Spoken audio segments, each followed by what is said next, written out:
Okay, awesome. Cool. Well, welcome first, and thank you so much for coming. We're really excited. We're celebrating, of course, that we got a referendum on the ballot in May. And that referendum will take away the city's urban growth boundary expansion plan, and hopefully let us put a new and better, or much smaller, expansion plan. Oh, please, you organizers at Friends of North Plains Smart Growth. Here you go, in the right order. And I was going to just give you a quick update on where we are today, like why we're here, what we've gotten so far. And then the city, the Blues industrial land, about 700 acres of industrial land, and what I yellow there is housing land, 140 acres of housing land there. We think that's pretty ridiculous in the size of it, the amount of farmland it takes over, and particularly for an urban growth plan, it lacks a lot of planning. There's very little that goes into it that explains what we're going to do with that industrial land, or what the city's plans to do with that industrial land. Their plan, or a plan that took neighbors and residents into account. And the city was pretty set on their plan by the time they were taking public comment. They had, I think, decided this was the plan they wanted. And so months of public hearings didn't get us really any movement at all from the city, and it was passed with basically no discussion and one no vote. Thank you, Butch.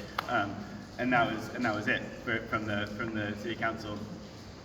Since then, we've had more success. We had 30 days to get signatures, and that with the city delaying for 2 weeks, that gave us 2 weeks to get. We needed at least 240 signatures. We got 340 signatures, which means it's on the ballot for May. So that means we will get the people. If you live in North Plains, you will get a chance to decide whether or not this plan is going to go into effect. But that's not the only thing we've got going. There's also at the county, it still needs to be approved by the county and by the Department of Land Conservation and Development of the state. And the county had a pretty skeptical hearing on last month, and the planning board will vote on the 15th. We're hopeful for a no recommendation from them as well, because as this gets out of the city, a lot of people are kind of skeptical of the lack of planning and the size of this expansion. So we're feeling like we're doing pretty well right now.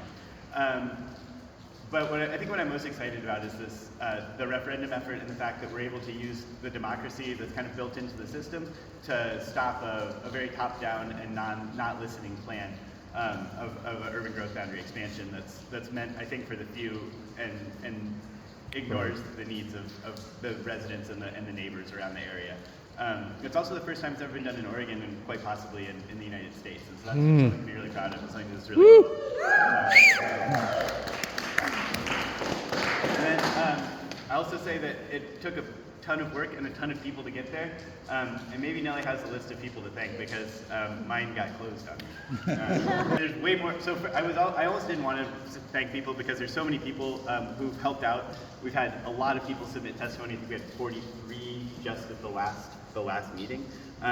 And so, and there's people who've helped out in so many ways, but here's a list of people who helped us do with the canvassing, the going and getting names, from people who took it around to their neighbors, to people who just knocked on doors with us. We knocked on almost every door that didn't have a no soliciting sign in North Plains, and left literature at all of them, with maybe a few exceptions of really ones we didn't want to go up to. So, so a quick thank you to those who helped out. Denise Carey, Katie Clark-Alsader, Victoria Demchek, Lori Furrow, Ariel Goodwin, Ken Hayes, Vaughn Posey, Ryan Miller, Dean Moberg, Wendy Mortensen, Shahali Perek, good. Katie Redding, who also signed the papers to get this whole thing started. Capers Rump, Glenna Wilder, Pat Walter, and then of course Nellie McAdams and Katie Miller, who've done tons of work. Woo! Katie! So that's what I've got to start, but next I'm going to turn it over to Dean. Dean is an elected official for the Soil Water Conservation District. He also had a career at the National Resource Conservation Service, and he really knows farms and he really knows the soils in this area. Yeah. He co-wrote the book on soils in Western Oregon, and he's spent his career on farms in this area. He's an amazing person, and he's going to tell us a little bit about what we're looking at here, what this land is if we don't give it over. Great, thanks, Aaron. So yeah, used to work for USDA, Natural Resources Conservation Service. That's a federal agency that maps soils across the United States. And now, like Aaron said, I'm on the board of the Tualatin Soil and Water Conservation District. When I give presentations like this, I'm supposed to say that my views are mine alone and not representing any agency that I work for. Although I will tell you that the Soil and Water Conservation District did pass a motion unanimously recommending that North Plains significantly reduce the impact on prime farmland of their proposed expansion. Yeah. So, could you go back to that other slide? Yeah. So, I'm going to talk. I can and often do give like a 1 or 2 hour presentation on soil. Let's not do that. Not tonight. I'm going to get right to Highlights. Sound bites. So first I'm going to tell you a little bit about what prime farmland is and the different classes of farmland.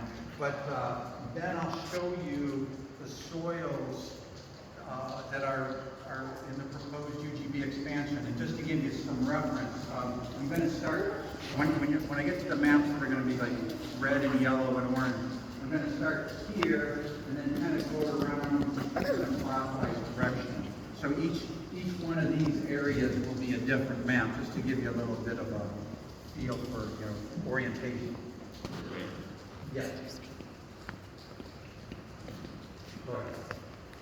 Okay, so soils are classified kind of in similar way to animals or plants. So like for insects, if you remember back in high school when you had to make an insect selection, the order Lepidoptera is butterflies, and monarch butterflies are an example of a species of butterfly. And soils are classified sort of in the same way. So there's orders of soil. One example is an altisol.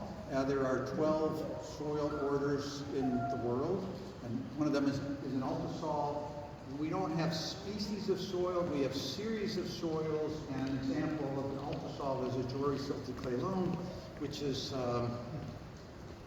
probably pretty relevant for being in where we are now, because Jory silty clay loam is not only the state soil of Oregon, but it's really good for growing wine grapes. Yeah.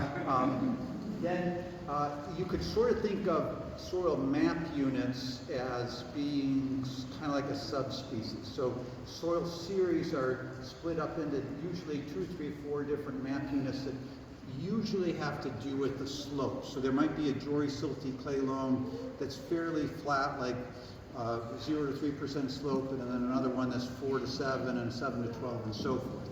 So that just gives you kind of the nomenclature. Let's go ahead. And it gets pretty complicated because, like I said, there's 12 orders of soil around the world. 10 of them are in Oregon. There's some Arctic soils and some tropical soils that don't occur in Oregon. There are about 1,700 soil series in Oregon, and about 50 soil series and 170 map units in Washington County. So it gets pretty complicated if you're looking at individual soil series. But to make it simpler for our viewpoint here today and the impact on farming, USDA has developed a couple of classifications that lump things together to look at whether soils are really good for farming or not. Go ahead. So one of those is what's called a land use classification, and there's 8 of them. It goes from 1 to 8, where 1 is the very best farmland soil in the world. 2 is also really, really good. 3 is good for farming, but 1 and 2 are like the very best. 8, by the way, would be sort of like the rocky slope of Mount Hood that you can't farm at all. Classes 1 and 2 and sometimes 3 are also sometimes classified as prime farmland. So if you hear prime farmland, you can think of it as being classes 1 and 2. And the maps I'm going to show you are are the classes 1, 2, 3. That's all that occurs around North Plains, because that's a little bit simpler, more direct way of doing it than talking about prime farmland. Go ahead. So here's the map. So remember, I'm starting in the western part, working around what North Plains has called sub-areas of their proposed expansion. The red is Class 1 farmland, the very best farmland in the world. And orange is Class 2, also really good. Yellow is Class 3, farmable but not the best. In this case, it's Class 3 because you can see it's basically old creek beds that drain down through here, and it's not as well drained. But that sub-area west, they call it 91% Class 1 and 2 farmland. Go ahead. Sub-area north Plains is about 91% Class 1 and 2. We don't classify the soil underneath the reservoir there, that's why that's blank. Go ahead. Sub-area east, the north part. So the northern boundary here is the railroad tracks, the Jackson School Road and West Union Road. That's actually probably the worst soil in the proposed expansion, but it's still really good. So it's still 72% Class 1 and 2 farmland. Go ahead, and this is the south part of sub-area east, 91% Class 1 and Class 2. And finally, sub-area South B, this is south of Sunset Highway, 92% Class 1 and Class 2. Wow. So, in conclusion, go ahead. The UGB expansion is proposing to put development, either houses or commercial industrial, on these sub-areas that vary from 72% to 92% Class 1 and Class 2 soils, which are seriously the best soils for farming in the world. And once you take that farmland and convert it into houses or industrial, it's never going to go back to farming. That's what's at stake here. Thank you. Context for us. This is John Blatt, he owns the winery. Johnny. What a homecoming. It's great to be at this. Done so many wonderful events with Diane and Greg and Carl Mecklen's hosting. I want to give you a little bit of history about what's going on in Helvetia and how it relates to what we're doing in North Plains. Back in 1980, Elizabeth Furs and I, my deceased spouse, moved out here. By 1983, we were we're coming down to the road to the house, and saw a fellow standing by a mailbox. His name was, I knew him as Jim Allison. Anybody recognize that name? A few people. Land planner. Elizabeth asked me, who is that? And I said, we got trouble here. This was 1985, 86 or so. By 87, it became clear that there were applications for subdivisions on at least 4 properties in this area, one of which was right here and consisted of 14 parcels that were being proposed for this piece of land that we're standing on right now. A whole series of contested case hearings, trips to the Circuit Court and the Court of Appeals stopped that first stage in the threats to Helvetia. But they didn't stop there, of course. In 2014, Save Helvetia was formed under the leadership of a very, very dear person who was such a champion for protecting the land here, and that's Cherry Amavisca. Cherry's no longer with us, but to see so many people here reminds me of her legacy, and is her legacy as well. And Cherry made a point after we had done doing what was necessary to save Helvetia, and that was we need to protect these other farmland areas. She and I had a little bit of a difference about that because we did have a strong neighborhood association here. But nonetheless, she was absolutely right that the efforts to develop these farmland areas aren't stopping. And we went through 2014 until 2020. We had Alan Amabiska and Greg Mecklin, Elizabeth as well, ran for county commissioner. Alan ran for chair of the county commission, and we lost those elections. We lost those elections in part because of the amount of money that was put in to those elections from the developer side of the aisle, as it were, and by the direct mail that was used as the campaign tool for the developers. But now we have an ideal opportunity to focus on 3,400 voters who love the situation that they're in right now in terms of being within farmland areas in a small town. And we really have a chance to make a major victory and sort of maybe go back to that time in 1980 when Jim Allison was standing there and saying, no, Jim, that's not where we're going. This is a very important election, and we have the people. They may not have people going door to door, but they're going to be sending out tons of direct mail. You're going to see signs all over the place, and we have a good opportunity to win this one. But if we win this one, we have to make sure that we made a permanent victory. And the permanent victory is going to come about when we actually do have people who understand the importance of this Class 1 best farmland in the world, that they understand the best farmland in the world is at stake, who are in elective office in the city of Hillsborough and Washington County. Thank you. John. Vaughn, I think you were going to talk about Save Elevation next, is that right? All right. All right. My greatest feeling right now is to see people who are half my age and half the age of the people I've been working with for 30 years on these issues are taking it up and carrying it forward and involving us as well. We have experience that can help you get so much further, and we're involved, but one thing that we can do is applaud them and send more energy to them and help Absolutely. them continue to network. It's so fabulous. But so 2009, Save Helvetia was formed. Robert and Cherry and myself and Brian Beinlich, we involved Linda Peters.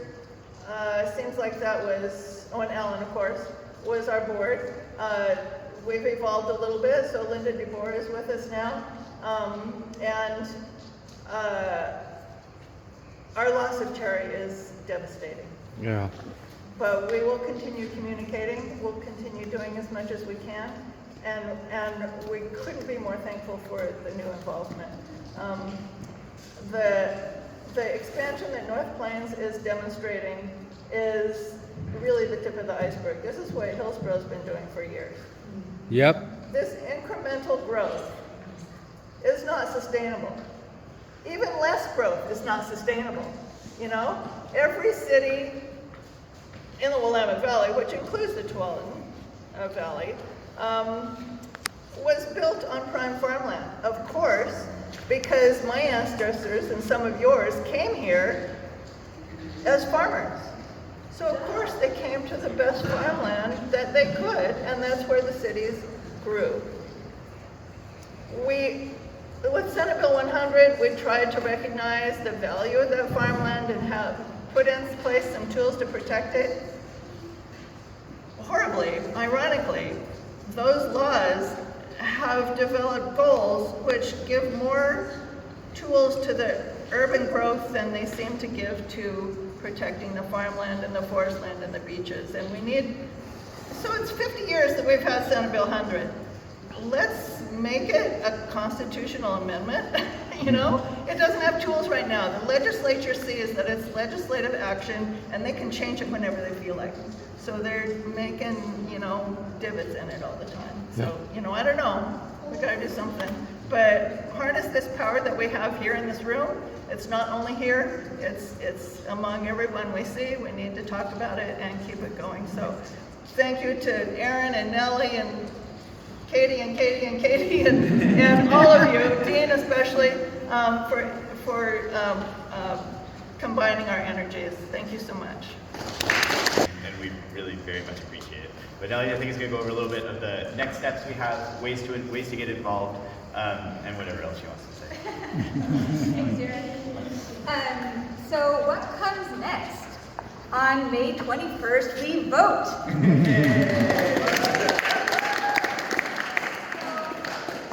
Raise your hand if you are a resident and a voter in North Plains. We got some, and then if you talk to 10 of your friends, and they talk to 10 of their friends, you know, this is how you get the word out.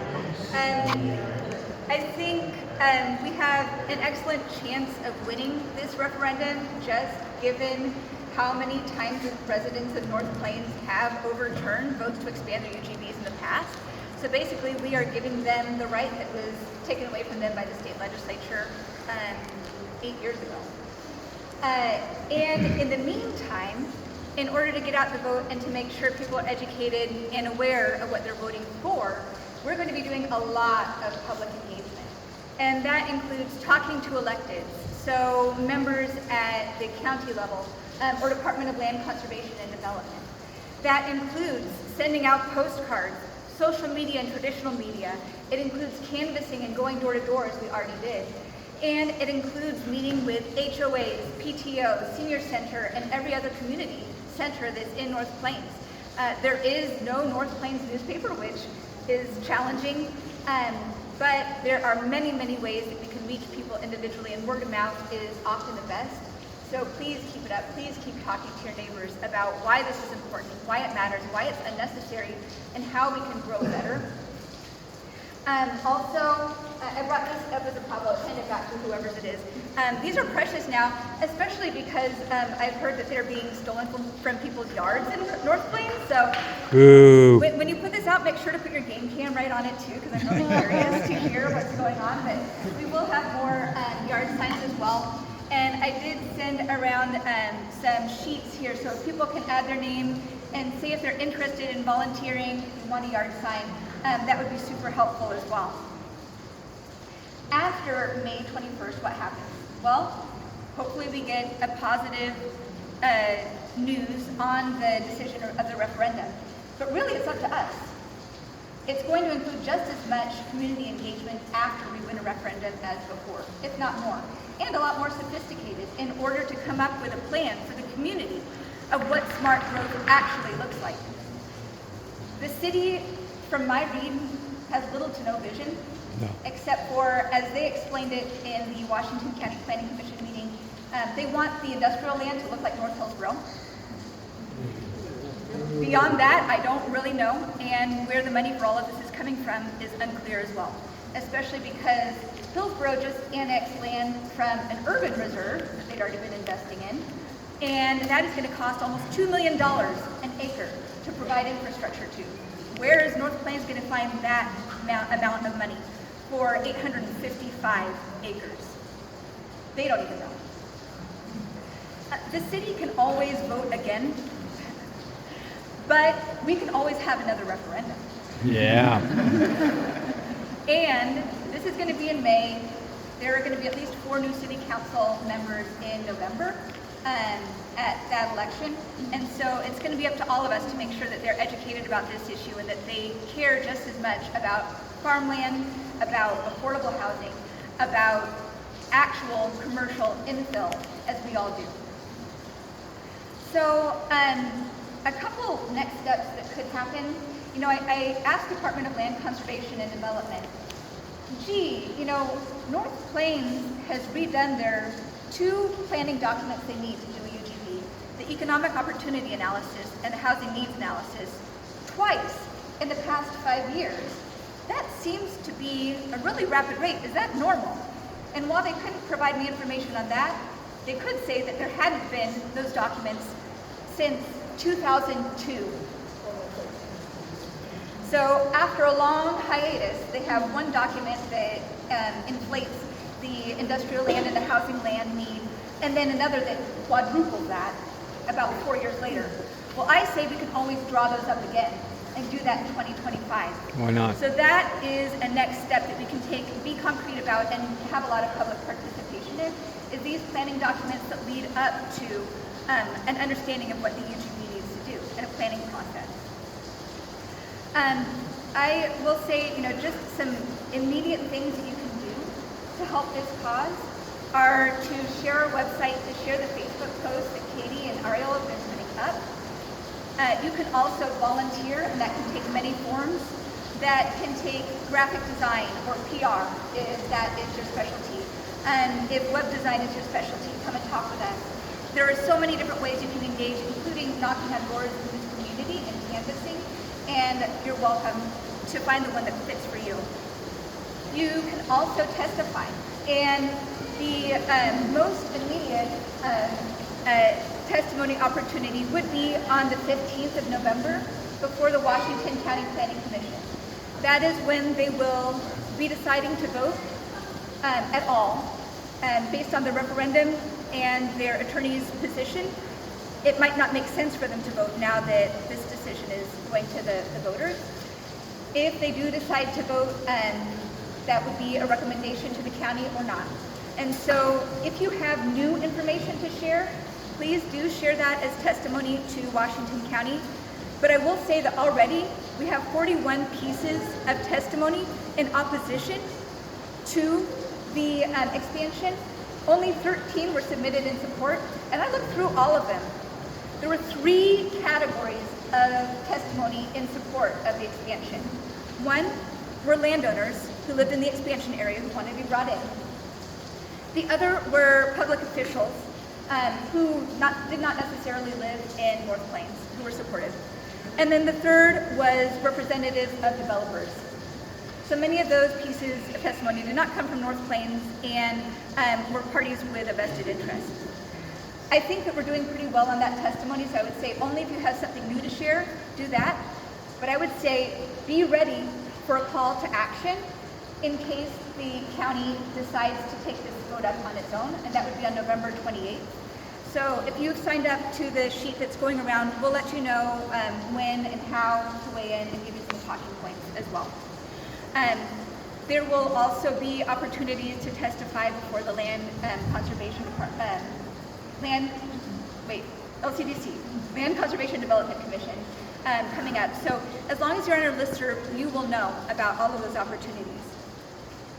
And then lastly, I want to thank all of the organizational partners that we've been working with.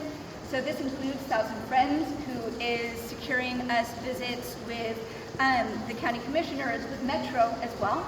And I want to throw Metro in there, even though North Plains is outside of Metro.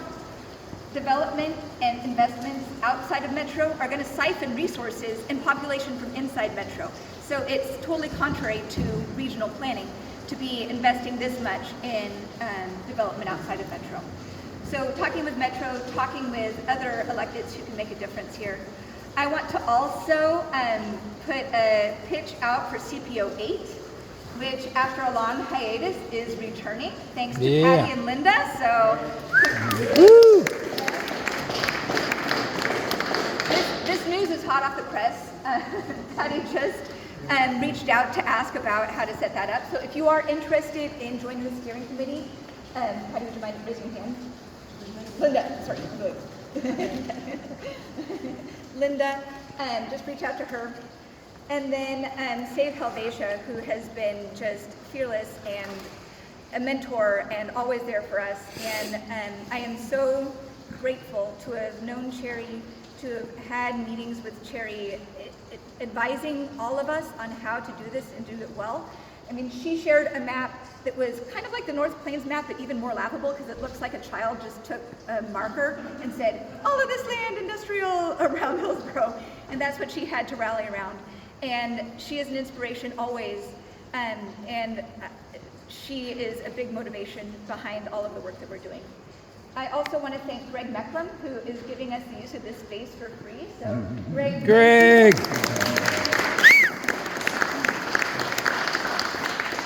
And thank you for all of your work to support land use, Greg. Is there anything that you'd like to say? No. I do want to thank you for hanging in there.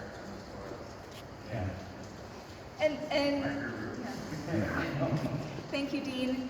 And then lastly, we're all volunteers. We're very, very, very volunteer, even though we do this like maybe the first hour that we wake up, the last 2 hours before we go to bed. But all of the resources that you're able to donate really, really help. And that's to Friends of North Plains Smart Roads. And I realize that that's not a charitable tax deduction, so it's even more meaningful when people are able to donate to a political organization like that. But that is what is paying for the yard signs. That is what is going to be paying for potential legal fees. That is what is going to be paying for just so much of the background work and the specialist work that we need in order to make this volunteer-run organization happen. So I strongly encourage you to donate to the donate jar here. Unfortunately, we cannot take cash as a political organization, so check, or you can find our QR codes anywhere, or just let us know. We'll be happy to tell you how to give us money. Yeah. And extremely grateful for all of the support that you've given. So with that, maybe I'll turn it back to Aaron. All I've got left is if people have questions. Thank you.